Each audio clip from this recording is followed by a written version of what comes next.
રાજકોટમાં આજી નદીના પટમાંથી મળ્યા માનવ અંગ। આજી ડેમ પાસે રવિવારી બજાર પાસેની ઘટના। નદીના પટમાંથી અજાણ્યા માનવ અંગ મળી આવ્યા। ક્રાઇમ બ્રાન્ચ અને પોલીસે ઘટના સ્થળે પહોંચી અને આ મામલે વધુ તપાસ હાથ ધરી। માનવ શરીરના પગને ફોરેન્સિક તપાસ માટે લઈ જવામાં આવ્યા છે અને આ અંગે હાલ તપાસ કરવામાં આવી રહી છે કે આ માનવ અંગ કોના છે। રાજકોટમાં આજી નદીના પટમાંથી આ માનવ અંગ મળી આવ્યા છે। આજી ડેમ પાસેની આ ઘટના કે જ્યાં રવિવારી બજાર ભરાય છે, નદીના પટમાંથી અજાણ્યા માનવ અંગ મળી આવ્યા છે અને જેને હવે ફોરેન્સિક વિભાગ દ્વારા મોકલવામાં આવે છે। ફોરેન્સિક તપાસ કરવામાં આવશે કે આ માનવ અંગ એ કોના છે અને તેની હત્યા થઈ છે કે આત્મહત્યા, તે તમામ અંગે તપાસ કરવામાં આવશે। ક્રાઇમ બ્રાન્ચ અને પોલીસે ઘટના સ્થળે પહોંચી અને સમગ્ર મામલે તપાસ હાથ ધરી।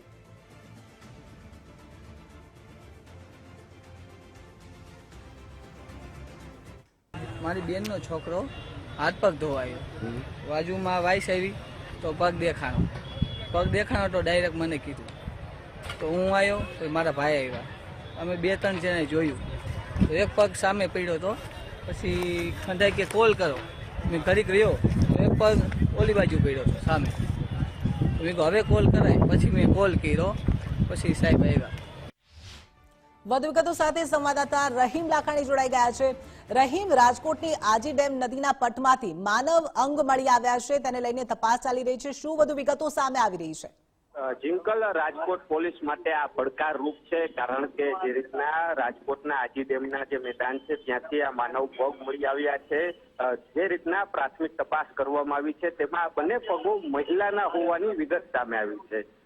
જિંકલ, હું તમને ભૂતકાળમાં પણ લઈ જવાના પ્રયાસ કરીશ। લાલપરી નદી છે ત્યાંથી એક બેગની અંદરથી મહિલાનું માનવ શરીર મળી આવ્યું હતું, પરંતુ તેની ઓળખ મેળવવામાં પણ પોલીસ છે તે નાકામ રહી છે ને તેની જ વચ્ચે વધારે એક વખત માનવ પગ મળી આવ્યા છે। એટલે આમાં નથી કોઈ શરીરના બીજા ભાગો કે નથી કોઈ મોટું, એટલે પોલીસ માટે આ પડકારરૂપ છે, કારણ કે જે પહેલો કેસ છે તે પણ ઉકેલવામાં રાજકોટ પોલીસ નાકામ રહી છે, ત્યારે વધુ એક વખત આ પ્રકારની ઘટના બની છે। માનવ પગ મળી આવ્યા છે, મહિલાના હોવાનું આ પ્રાથમિક તારણ છે તે અત્યારે જોવામાં આવ્યું છે। આજે ફોરેન્સિક પીએમ છે તેનું કરવામાં આવશે। પગ છે તે મહિલાના છે કે પછી કોઈ અન્ય વ્યક્તિઓના, તેને લઈને તપાસ કરવામાં આવશે, પરંતુ હજી સુધી આ પગ કોના છે તે પોલીસ છે તે શોધખોળમાં નાકામ રહી છે, પરંતુ ફોરેન્સિક બાદ ખબર પડશે કે આ પગ કોના છે। બીજી બાજુ અંકલ ઉત્પન્ન થઈ રહ્યો છે કે માત્ર પગ છે તો બાકીના શરીરના ભાગો છે તે ક્યાં છે?